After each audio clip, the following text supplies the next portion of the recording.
Alberta is larger than France, and yet it holds fewer than 4.5 million people, most of them compressed into Calgary and Edmonton, while entire regions sit functionally abandoned, with houses listed for less than the price of a used truck.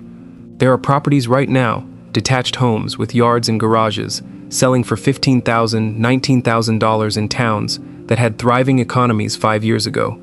Calgary's benchmark home price sits around $570,000. So the question writes itself, and the answer is anything but simple.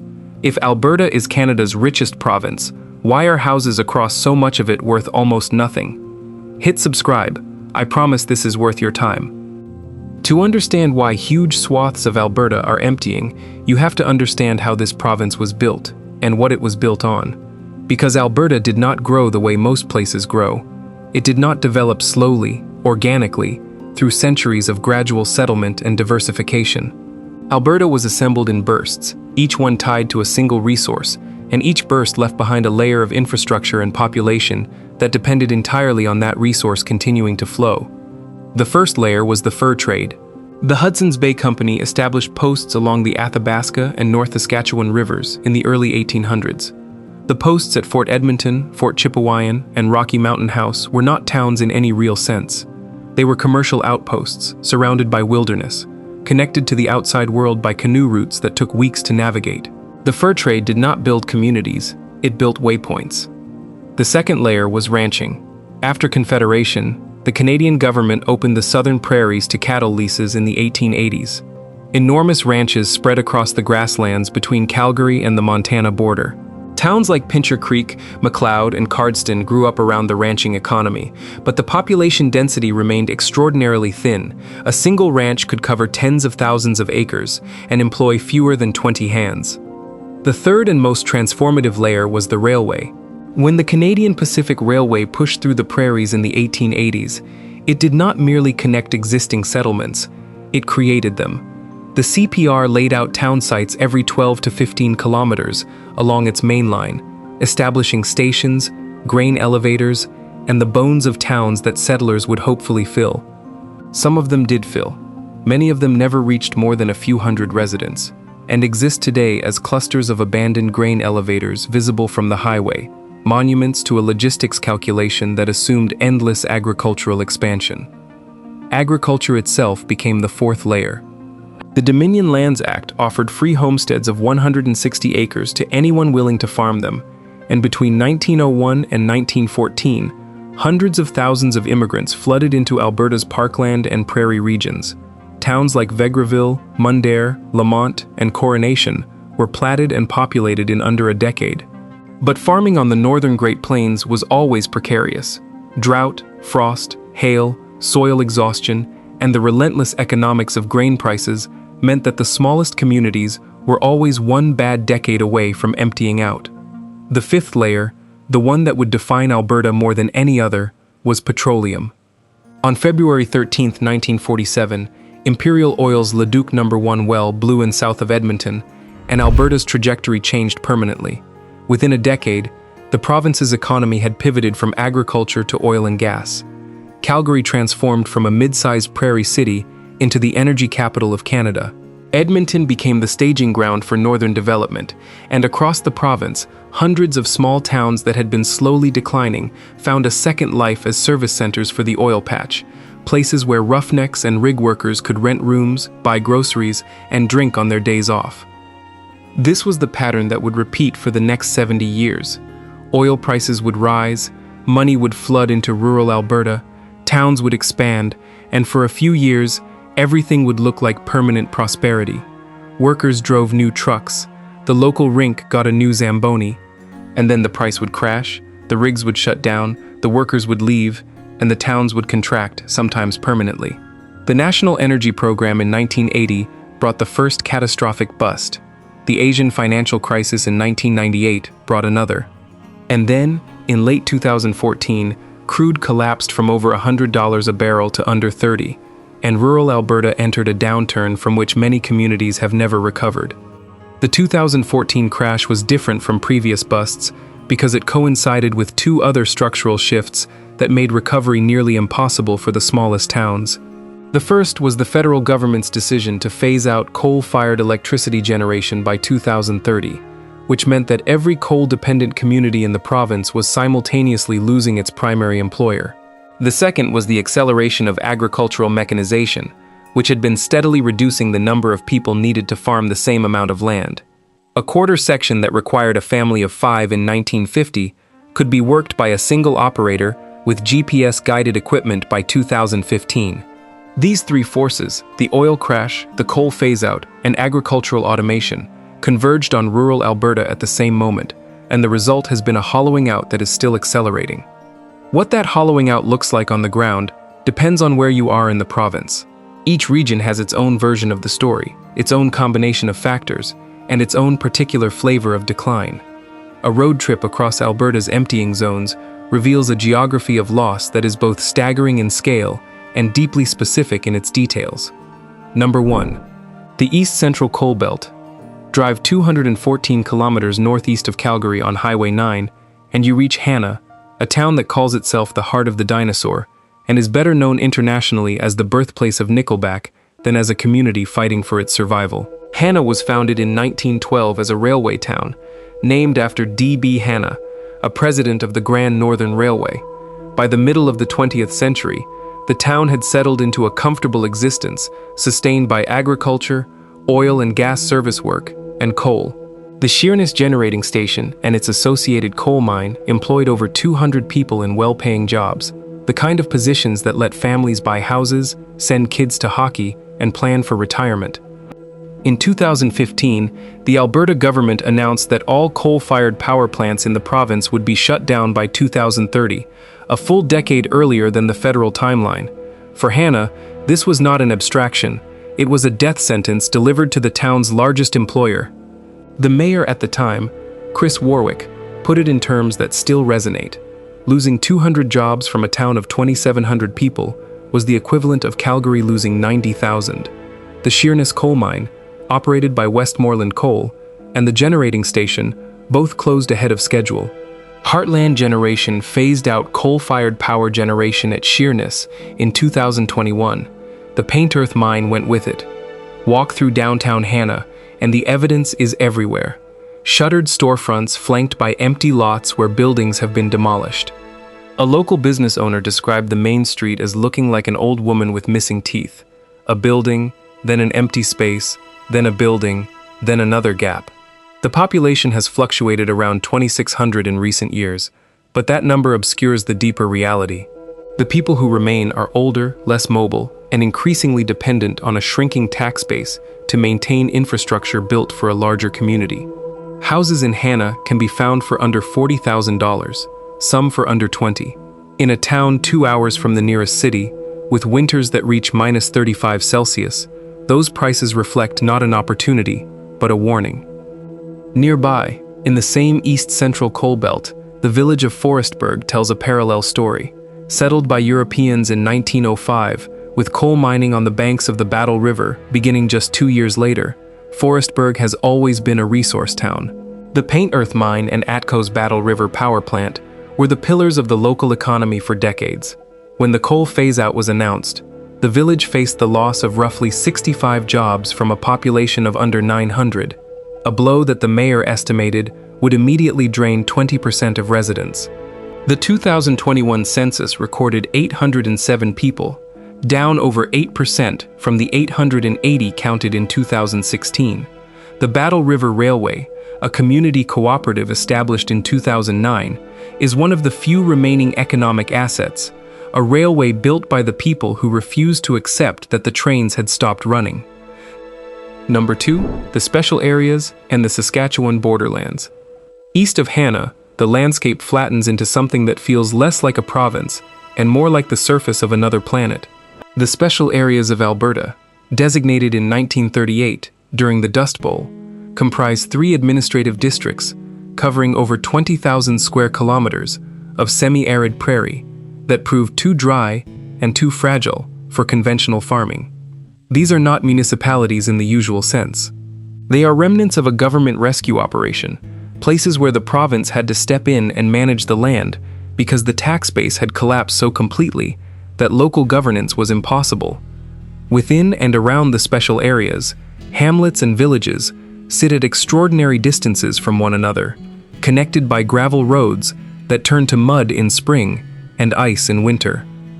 Empress, near the Saskatchewan border, was once known as the Hub of the West, a name that reflected its position at the junction of major CPR lines. Named for Queen Victoria in 1913, it connected Calgary, Saskatoon, and Swift Current by rail.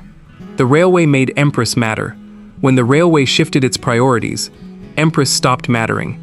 The 2025 population sits at around 179 people, a figure that reflects not a community in decline, but one that has already completed its decline and exists now in a kind of suspended aftermath, a place that is not quite a ghost town, but no longer, by any meaningful measure, a town. Farther north, Coronation occupies a similarly isolated position on Highway 12, roughly 100 kilometers west of the Saskatchewan border. Founded in 1911 and named for the coronation of King George V, the town was expected to become a hub when the railway arrived. It never did, at least not at the scale the founders imagined. The 2021 census recorded 868 people, down nearly 8% from 940 in 2016. The economy rests on farming, ranching, and whatever oil patch activity drifts through during good years. During bad years, there is very little to rest on at all. Oyen, farther north still, sits roughly in the geographic center of nowhere, a 3-hour drive from both Calgary and Edmonton, with nothing but wheat fields and silence between. The 2021 census counted 917 people. The town functions as a service center for the surrounding agricultural region, providing a grocery store, a school, a health center, and a hockey rink that is the social nucleus of the community. Properties in and around Oyen can be found for astonishingly low prices, but the isolation is not merely geographic. The nearest hospital capable of handling serious emergencies is in Hanna or Consort, each over an hour away on 2-lane highways that become treacherous in winter. Number 3.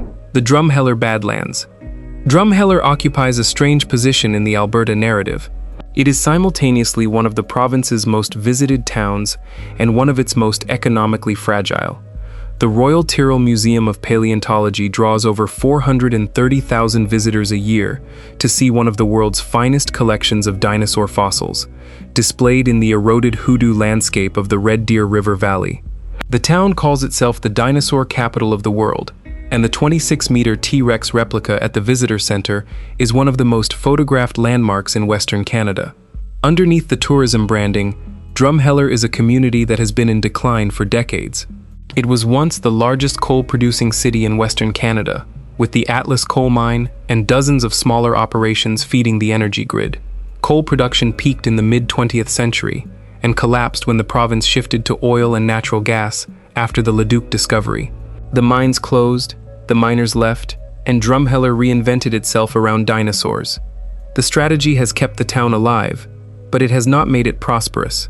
Tourism is seasonal, concentrated in the summer months, and the jobs it creates tend to be low-wage and part-time. The population hovers around 8,000, down from its peak as a coal city, and the businesses that line the main street depend heavily on summer visitors who spend a few hours at the museum and then drive back to Calgary. The ski area closed in 2010 due to financial difficulties and lack of tourists. The West Drumheller gas field provides some employment, but it is not enough to offset the structural weakness of an economy that empties out every October. Number 4. The Grande Cache Collapse. I subscribe to show that these videos actually matter and make a difference. If you want to understand what happens when a single resource town loses its resource overnight, there is no better case study in Canada than Grande Cache. Carved out of the Rocky Mountain wilderness in the late 1960s as a partnership between the provincial government and McIntyre Mines, Grande Cache was designed from scratch to house the workers who would dig metallurgical coal for export to Japan's booming steel industry. A rail line was built from the coal deposits to West Coast ports. Streets were planned, houses constructed, schools and a hospital established, recreational facilities built, all before the first residents arrived. The town was engineered to be self-sufficient and attractive because it had to be. Grande Cache sits 430 kilometers west of Edmonton, surrounded by nothing but mountains and wilderness. Nobody was going to live there unless someone made it worth their while. For decades, it worked. The mine employed hundreds. The population peaked above 4,400 in 1981. The boom and bust cycles caused periodic contractions, but the town always recovered when prices rebounded. What happened in 2015 was different. Global metallurgical coal prices collapsed, and on Christmas Eve, Grande Cache Coal laid off its last 650 miners. The mood, as one worker described it, was horrible. Nobody was happy.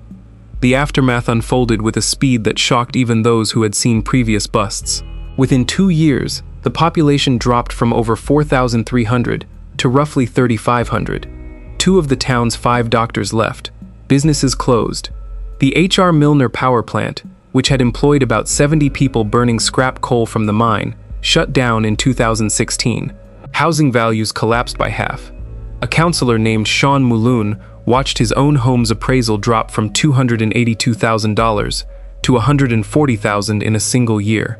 People walked away from mortgages they could not afford, abandoning houses they could not sell. In September 2018, Grande Cache's residents voted to dissolve their town.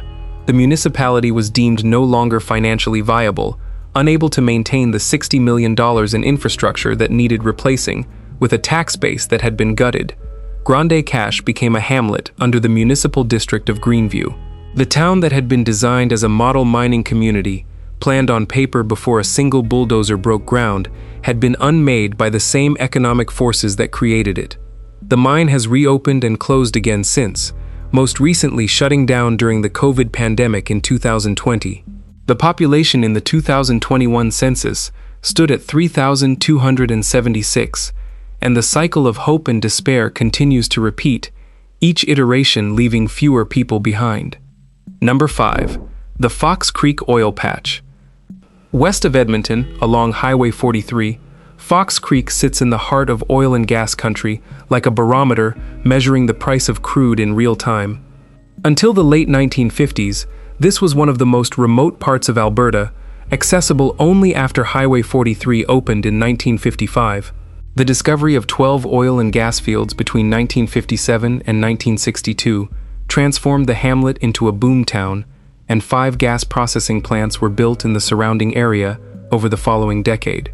Fox Creek was incorporated as a town in 1967 with a population of less than 200.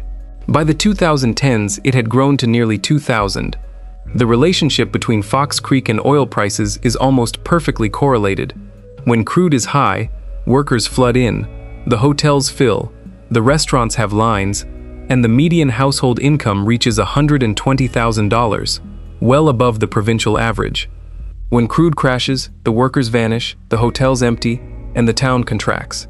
The 2021 federal census recorded 1,639 residents, a 16.8% decline from the 1,971 counted in 2016. By 2025, the population had rebounded to roughly 2,000, riding a renewed wave of drilling activity in the Duvernay Shale Formation. But everyone in Fox Creek understands the bargain they have made with the commodity cycle. The recovery is real, but it is conditional, and the condition is a barrel price that nobody in town controls. Drive through Fox Creek during a downturn, which statistically happens every 7 to 10 years, and you will see a town that has been vacuumed of its people. A third of the private dwellings sat empty during the 2021 census, 660 occupied out of 985. The town has experienced earthquakes linked to hydraulic fracturing in the surrounding formations, including 3 in 2015 that measured up to 4.4 on the Richter scale. It is a place that shakes, literally and economically, with the rhythm of extraction. Number 6. The Hinton Mill Town Corridor. Hinton sits in the foothills 81 kilometers northeast of Jasper, a town that exists because a pulp mill needed workers. Before 1956, when Northwest Pulp and Power built Alberta's first pulp mill, Hinton consisted of 1 hotel, 1 general store, a 2-room school, and 2 filling stations serving a population of about 180. The mill transformed the hamlet overnight, and the new town was incorporated in 1958, with a population exceeding 3,500. Coal mining, which had brought a brief boom in the 1930s, added a second economic pillar, and at one point, 3 coal mines operated simultaneously in the area. The population grew steadily through the latter half of the 20th century, reaching roughly 9,700 by 2006. Since then, Hinton has entered a period of stagnation that its officials describe with careful optimism and its residents experience as slow erosion. Of the 3 coal mines that operated in the 1970s and 80s, only one remains active. The pulp mill, which changed hands multiple times, was purchased by new owners in 2024 who plan to convert it to sustainable packaging production. But the transition creates uncertainty for the roughly 10,000 residents who remain. The town has been stuck at approximately the same population for 25 years, hovering between 9,400 and 10,100, depending on the year and the census methodology. Stagnation in a Canadian town is not stability. It is slow decline, disguised by demographics. The challenge for Hinton is geographic as much as economic. It is 284 kilometers west of Edmonton, far enough to be inconvenient for commuters, close enough to Jasper to benefit from tourism traffic, but not close enough to capture the park's accommodation revenue. The ghost town of Brule, a few kilometers away, serves as a warning. Founded in 1912 as a coal town, Brule had 720 employees, houses, schools, a hospital, a dairy, a racetrack, and a golf course. When the coal was depleted in 1928, the decline was so swift that by 1932, the entire town was nearly abandoned. Number 7. Sundre and the Foothills Oil Margin. Sundre occupies a peculiar position in the Alberta landscape. Located 100 kilometers northwest of Calgary on the Cowboy Trail, it sits in the picturesque foothills of the Rockies, surrounded by the kind of scenery that real estate brochures describe as breathtaking. The Red Deer River flows through town. The mountains are visible from Main Street. Tourism brings millions of vehicles through the town's central intersection annually, most of them headed to campgrounds in the surrounding area. Despite all of this, Sundre has not been able to grow. The 2021 census recorded 2,672 residents, a 2.1% decline from 2016. The economy rests on 4 legs, each of them unsteady: forestry, oil and gas, agriculture, and tourism. Oil discovered in the area in the 1950s quadrupled the population, but the subsequent decades have been defined by the same commodity oscillations that afflict every resource-dependent community in the province. The town's economic development officer has described Sundre as Alberta's little big secret, but secrets do not fund hospitals or keep schools open. The Myron Thompson Health Center serves the community, but its future as a full-service facility is uncertain, and there is an active campaign to replace it with a rural health campus that can meet the needs of a broader region. What makes Sundre's story distinctive is the proximity to Calgary. At 93 kilometers, remote workers could theoretically live there and drive to the city when needed. The residential vacancy rate is very low, around 1%, which suggests demand exists. But the town has not been able to translate that proximity into meaningful population growth.